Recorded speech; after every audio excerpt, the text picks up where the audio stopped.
여러분 혹시 예수님이 인류를 구원하러 오시는데 왜 다윗의 후손으로 와야 되는지는 생각해 보셨어요? 그냥 아무데나 그냥 덜렁 오면 안 됩니까? 왜 성경에는 다윗 언약부터 비롯해서 그 아브라함뿐만 아니라 창세기의 그 아담과 하와가 거기서부터 출발하여 아브라함으로 이어지고 아브라함에서 이제 뭐 사사기 그다음에 룻기 거치면서 결국은 다윗에게로 포커스가 이렇게 맞춰지죠. 그리고 신약에서도 다윗부터 나오잖아요. 그리고 걸핏하면 복음서에서도 다윗의 후손 예수요, 다윗의 후손 예수요 이러잖아요. 왜 예수님이 다윗의 후손으로 와야 할까요? 왜 성경이 창세기부터 시작을 해갖고 계속해서 요한계시록에서까지 심지어 다윗의 후손이라고 예수님을 그렇게 이야기를 한단 말이죠. 왜 창세기부터 요한계시록까지가 다윗으로 이렇게 수렴이 되고 포커스가 맞춰지고 또 예수님은 왜 다윗의 후손으로 오셔야 되는가? 그 창세기 3장 15절을 보면 여인의 후손이라는 그 한 인물이 등장해요. 그 여인의 후손이 지금 이제 예수죠. 여인의 후손 때문에 죽어야 할 자들이 이제 사는 거니까 마귀와 한편이었던 자가 사는 거니까 그거는 이제 무슨 말이냐면 죽음이라는 그 상태, 사망이라는 상태가 이제 마귀와 인간이 이렇게 연합이 되어 있는 그걸로 그려지는 거예요. 그게 죽음이에요. 근데 마귀가 뭐냐면 자기의 존재성과 주체성을 챙기는 걸 마귀라고 하잖아요. 그러니까 하나님께서 마귀와 여자는 이제 하나님의 백성이니까 여자를 원수로 만들겠다는 건 내 백성에게서 마귀를 떼내시겠다는 뜻이거든요. 근데 그 마귀가 뭐냐면 우리가 그 하나님 앞에서 어떤 그 가능성이나 힘이나 지혜 같은 것들을 자꾸 챙겨 가지려고 하는 그리고 그 사유하려고 하는 모든 시도와 추구와 욕망을 마귀라 그래요. 그러니까 그걸 다 잘라낸다라는 건 완전히 죽여버린다는 뜻이란 말이죠. 근데 그게 죽는 게 사는 거고 그 마귀성, 그걸 갖다가 끊임없이 붙드는 게 마귀와 여자가 연합이 되어 있는 상태란 말이에요. 그러니까 복음이 뭐냐면 왜 창세기 3장 15절을 그 훌륭한 신학자들이 원시 복음이라고 이름을 붙였냐면 그 마귀성을 떼내는 게 바로 우리가 사는 길이다라는 것을 그게 이제 복음이니까 그걸 가장 원시적으로 그려놓은 게 바로 그 한 절이기 때문에 창세기 3장 15절을 원시 복음이라고 그래요. 근데 이제 거기서 여인의 후손이 여인을 살리는 거죠. 근데 여러분 다윗 하면 생각나는 게 뭐야? 다윗 하면 이제 다윗의 언약. 성경은 항상 언약 중심으로 봐야 되니까 다윗의 언약과 다윗을 뗄 수가 없는 거죠. 근데 다윗의 언약이 어떻게 해서 주어진 거예요? 다윗이 밧세바를 범함으로 말미암아 그의 실체가 드러나고 그런데도 불구하고 다윗이 자기는 그래도 괜찮은 존재인 것처럼 그게 무슨 죄겠어? 난 왕인데 이렇게 이제 생각하고 있었잖아요. 그러니까 왕은 사실 그 선악 구조가 뭐냐면 이게 힘의 위계거든요. 그래서 선악 구조 하에서는 항상 조직이 생기게 돼 있어요. 그리고 이제 국가의 어떤 조직, 뭐 교회의 조직 이런 것들은 사실은요 인간들의 그 마귀성의 발현인 거예요. 원래 그런 힘의 원리, 선악 구조는 항상 위계를 만들고 조직을 만들게 돼 있는데 그러한 그 힘의 원리 하에서의 왕은 맨 꼭대기에 있는 왕은 자기 밑에 있는 것들을 생사여탈의 권한을 쥐는 게 이게 힘의 원리 속에서의 위계예요. 그러니까 거기는 평등도 없고 자유도 없는 거죠. 그러니까 그 다윗이 왕으로 이스라엘의 왕으로 등장을 하는 게 왜 그러냐면 우리 모든 인간이 그 다윗 안에 들어가 있는 거예요. 그 다윗 안에서 다 우리는 왕이 되고 싶어 하죠. 내가 왕이 되고 싶어요. 그러니까 아예 자질이나 가능성이 없어서 그러니까 포기한 거 말고 그거는 내가 되고 싶어 하지 않은 게 아니라 그냥 안 될 거 알고 그냥 자포자기한 거지 안 되고 싶은 게 아니에요. 사실은요. 모든 인간은 다 자기가 역사의 주인공이 되고 싶어 해요. 그래서 이렇게 이름을 남기려고 하는 거고 남들이 안 한 특별한 일들을 이제 행하려고 하는 거고 이제 막 그러는 거죠. 그러니까 교회 안에서 또 이렇게 항상 위기가 생기죠. 당회가 있고, 뭐 재직회가 있고, 그 위에 무슨 그 밑에 무슨 뭐 공동 이런 식으로 이제 순위가 매겨지고 담임 목사, 부흥 목사, 뭐 협동 목사, 뭐 이런 또 장로, 안수집사, 형신도 뭐 이런 계급이 생기잖아요. 이게 원래는 힘의 원리 이런 거는 원래 성경에 안 나오는 거예요. 그럼에도 불구하고 교회들이 그런 걸 끊임없이 만들어서 교회를 조직화하려고 하는 건 바로 그런 어떤 인간들의 버리지 못한 그런 힘의 원리 속에서의 마귀성 이런 것들이 이렇게 발휘되고 있는 거예요. 교회에서요. 그러니까 이제 그게 힘이다라고 생각하니까 엊그저께 우리 그 한국에 계신 선배 목사님이 자기가 한 2년 동안 잘 이렇게 키워놓은 장로 후보자를 옆에 있는 대형 교회에서 뭐 한 8만 명 되는 교회라는데 거기서 홀랑 데려가갖고 일주일 만에 장로를 시켰대요. 그래서 어떻게 그렇게 될 수 있냐 그랬더니 1억 5천만 원을 헌금을 개인적으로 해갖고 자기가 훈련은 다 시켜놨는데 거기에서 홀랑 데려다가 그러니까 그분도 그렇죠. 한 200명 되는 교회에서 장로하는 거와 8만 명 되는 교회에서 장로하는 거는 또 이게 가오가 다르잖아요. 그러니까 1억 5천을 주고라도 하겠다 싶어 이제 간 거죠. 뭐 그냥 막 화가 나가지고 막 전화를 하셨더라고요. 근데 원래 다 그 사람들이 그런 거 모르셨어요. 그랬더니 아니 그래도 그렇지 사람이 정리가 있는 거지 2년간 나와 함께 사람 믿지 마세요. 그러니까 그게 뭔데 도대체 장로 그걸 그렇게 1억 5천씩 주고 해야 되는 거예요. 그거. 근데 그게 바로 이 힘의 원리 속에서 왕이 되고 싶어하는 우리 인간들의 마귀성이죠. 그러니까 그게 다윗이에요. 근데 왜 이 죄지은 여인의 후손, 죄지은 다윗의 후손으로 예수가 와야 되냐면 그 죄인 때문에 오는 이라는 의미에서 후손이에요. 그 죄인이라는 이 원인 때문에 오셔야 하는 분. 그러니까 그걸 후손이라 그러는 거죠. 그러니까 다윗은 우리가 본받아야 할 존재가 아니라 하나님의 그 엄청난 언약 속에서 부속사 속에서 그 속에서 인간이 얼마나 추악하고 왜 후손이 오시지 않으면 그의 후손으로 그를 구원할 자가 오지 않으면 그는 죽을 수밖에 없는가를 보는 그런 인물이 되어야 하는 거지. 다윗을 우리가 본받아야 할 존재가 아니에요. 무슨 뭐 사울을 죽일 기회가 2번이나 있었는데 안 죽이고 뭐 나왔다고. 그리고 얼마나 자기가 기특했겠어요. 야, 내가 2번이나 죽일 기회가 있었는데 내가 살려줬다. 하나님은 그거 원하는 게 아니에요. 차라리 거기서 찔러 죽이고 하나님 저는 아무리 참으려고 해도 진짜 참아지지가 않네요. 이 왼수가. 이걸 하나님이 원하는 거지. 그렇다고 뭐 반하는 대로 그냥 막 하는 얘기는 아니에요. 또 그렇게 할 수도 없어요. 또 성령이 들어가 있는 자는. 하나님이 원하는 건 하나님의 은혜가 아니면 우리는 도저히 살 수 없습니다라는 고백을 하는 자식을 원하는 거지. 나는 하나님이 힘을 주셨기 때문에 하나님의 자녀로서 이만큼 살아내고 있네요. 이걸 자랑하려고 하는 게 아니에요. 하나님은 그거를 깨시는 거예요, 여러분.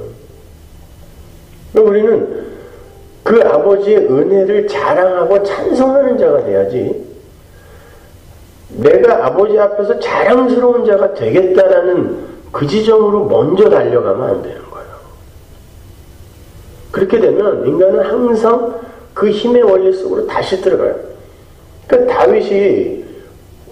다윗이 그러잖아. 하나님의 마음에 합한 자다라고. 욥기처럼 하나님이 그렇게 제시하고 들어가세요. 그래놓고 다윗이 한 훌륭한 일들을 막 나열을 하잖아요. 물맷돌 5개로 골리앗의 이마를 뚫은 거, 거기다가 사울 안 죽인 거, 뭐 그런 일들을 쫙 나열을 하고 이스라엘의 왕으로 묘사를 한 다음에 결정적으로 네가 누군 줄 아니를 나단을 시켜서 이제 가갖고 폭로를 시켜버리잖아요. 너는 네 힘으로 그렇게 대단한 인물이 된 그런 존재가 아니란다. 네가 왕이라고? 네가 무슨 왕이야? 너는 형들 도시락 날르던 그냥 아무짝에도 쓸모없는 소년이었잖아. 근데 내가 너를 기름 부음으로 사무엘을 시켜서 기름을 부음으로 말미암아 너는 나에게 도구로 쓰여지는 거였지. 네가 왕으로서 뭔가 자격이 있고 조건을 갖추어서 네가 이렇게 된 것도 아니고, 그렇다면 네가 왕으로서 누려야 할 것들을 네 맘대로 누리는 게 옳아? 틀려? 물어보는 게 나단의 신탁이에요. 사무엘 7장. 그러니까 모든 인간은 그 다윗이 되고 싶어 하니까 항상 그 민속 메시아 사상의 중심에 다윗이 들어있는 거죠. 그러니까 다윗처럼 그 다윗 시절이 그때는 은이 길거리에 막 돌아다녔다니까요. 네? 여러분 십자군 전쟁 전까지는 은이 금보다 더 비쌌던 거 아시죠? 그리고 은보다 비싼 게 소금이었어요. 근데 은이 길거리에 굴러다녔다는 건 사람들이 지들이 하고 싶은 대로 다 하고 살았다는 뜻이에요. 그러니까 그런 나라에서 왕처럼 사는 게 모든 인간들의 이 욕구란 말이에요. 욕망이란 말이에요. 그러니까 민속 메시아 사상의 중심은 다윗인 거예요. 다윗처럼 그런 나라를 우리에게 회복시켜줄 어떤 그런 존재. 근데 그게 죄거든요. 그게 마귀와 연합된 여인이에요, 그게. 그러니까 하나님이 예수를 보내시면서 다윗부터 깨고 들어가는 거예요. 다윗과 아브라함의 세계다. 그걸 헬라어 원어로 보면 아브라함이 조상인데도 불구하고 다윗이 먼저 나와요. 의도적으로 기록하는 거예요. 그리고는 14로 맞춰서 다윗으로 나눠버리는 거예요. 세대를 다, 역사 전체를 다윗으로 나눠버리고 거기에다가 다윗이라는 이름까지 가운데다 딱 넣어놓고 결국은 우리아의 아내 밧세바라는 어구를 끼워 넣어서 다윗을 삭제시켜버리는 거예요. 그리고는 예수님이 성령으로 잉태되신 예수님이 오셔서 그러한 삭제될 그 다윗을 살려내시는 그 이야기가 복음서란 말이에요. 왜냐면 다윗이 이건 죽어야 될 죄인이니까. 근데 이제 다윗의 인생 속에서는 그 우리아와 그 밧세바와 다윗이 낳은 아들 있죠. 첫째 아들. 그 무죄한 그들이 이제 죽음으로 말미암아 다윗이 사는 것으로 그려지고 그 실제 이야기가 복음서 마태복음 1장에서 펼쳐지는 거죠. 바로 너 때문에 죽은 그 무죄한 아이, 그 후손이 여기 왔다. 그래서 다윗으로 떡칠이 되어 있는 족보 밑에 맨 마지막에 예수가 온 거예요. 후손이 온 거예요, 진짜로. 후손이라는 건 이들을 살려낼 어떤 분. 그래서 요한계시록에서도 여자가 아이를 낳는 거예요. 예수를 낳는 거예요. 그래서 예수를 낳는데 그 아이가 어떤 아이냐면 철장으로 만국을 다스릴 아이라 그러죠. 시편 2편에. 근데 시편 2편은 이스라엘의 왕 예수에 관한 이야기잖아요. 그러니까 그 아이, 우리 때문에 예수가 와서 죽었다. 바로 이걸 우리가 올바로 깨닫고 가는 거예요. 그래서 갈라디아서나 빌립보서 같은 데 보면 그렇게 반복하여 너희들은 율법에 대하여 죽었다 그러는 거예요. 여러분, 우리의 본성은요, 예수를 믿는다고 변하는 게 아니에요. 내 안에 예수가 들어오시는 거예요. 그 예수가 들어와서 나를 죽여내는 거예요. 그래서 예수님이 은혜를 받은 자로서 최초의 죽는 자로 등장하는 거예요. 그게 오늘 본문의 이야기예요. 아버지의 은혜가 아들에게 임했더니 아들이 죽어요. 그래서 사도 바울도 그러는 거야. 나는 날마다 죽는다. 날마다 죽는다. 왜 죽어요? 날마다 살아야지. 날마다 죽는 거예요. 그게 부활 신앙이에요, 여러분. 내가 부활에 이르려 아버지의 그 부활의 권능을 알려하여 나는 맨날 죽음에 던지운다라고 사도 바울이 고백한 게 뭐냐면, 맨날 나를 쳐서 하나님이 기뻐할 만한 성숙한 삶을 내어놓는 그런 사람이 되겠다는 뜻이 아니라, 부활신앙이라는 건 우리 주님께서 나를 마귀가 참수하는 모든 사건, 이런 가운데에서 나를 끌어안고 부흥이 바위에서 뛰어내리셨기 때문에 나는 그 모든 율법에선 자유로워졌고 이제 예수를 머리로 한 예수의 지체로 다시 살았기 때문에 나는 그 어떤 그 마귀들의 참수에서도 자유롭다. 이게 부활신앙이에요. 그러니까 어떻게 해서든지 내가 깨끗하고 선하게 잘 살아내야지, 이게 아니라, 그렇게 살지 말라는 게 아니라, 이게 부활신앙이 아니라, 나는 부활한 사람이니까 그렇게 살아야지가 아니라, 나는 예수 안에서 죽고 예수 안에서 부활했기 때문에 내가 하는 그 어떤 행위도 하나님을 기쁘게 할 수 있는 게 아니고 하나님을 화나게 할 수 있는 게 아닌, 나는 없음으로 삭제된 자다. 이게 날마다 죽는 거예요, 이게. 그걸 부활신앙이라고 그래요. 왜? 예수 안에서 산 나를 인식하는 신앙이라고 하거든요. 근데 기독교는 굉장히 오해되어지고 있는 거예요, 지금요. 근데 인간들은요, 이렇게 십자가를 설교하잖아요? 얼마나 악한지 그 십자가까지도 이용해 먹어요. 그래, 십자가가 우리를 자유케 했으니 맘대로 살아야지. 이 인간이에요. 그렇게 해서 맘대로 살아야지 해고선 맘대로 사라지는 사람이 불신자예요. 분명 우리는 그런 모습을 본인 안에서도 발견할 거예요. 야, 이제 맘대로 살아도 되겠다. 근데 그렇게 안 사라지는 자기의 삶 속에서 내 안에 들어온 그 진짜 예수를 발견하는 거예요. 그리고 예수를 자꾸 사랑하는 이가 돼야 되는 거예요. 사람들 다 떠나도 그 예수만은 내 옆에서 꼭 붙어서